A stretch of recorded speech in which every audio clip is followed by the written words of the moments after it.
শুক্রবার বা জুমার দিন, এই দিন সম্পর্কে কোরআন এবং হাদিস থেকে ঘেঁটে আমরা 14টা আমলের কথা একটা লম্বা বড় ভিডিওতে বলেছি। আজকে সেখান থেকে আমি সংক্ষেপ করে এই 14টার মধ্যে আবার অতি গুরুত্বপূর্ণ 5টা আমলের কথা বলবো ইনশাআল্লাহ। কয়টা আমল? 5টা আমলের কথা বলবো।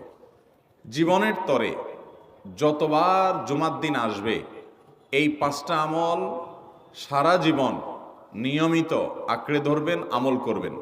যারা নিয়ত করতেছেন হাত তোলেন। আল্লাহ আমাদের সবাইকে আমল করার তৌফিক দান করুন। আল্লাহ আমাদের সবাইকে কবুল মঞ্জুর করুন।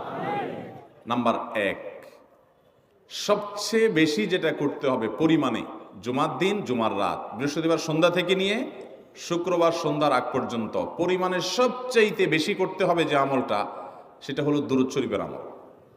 কিসের আমল ভাইরা?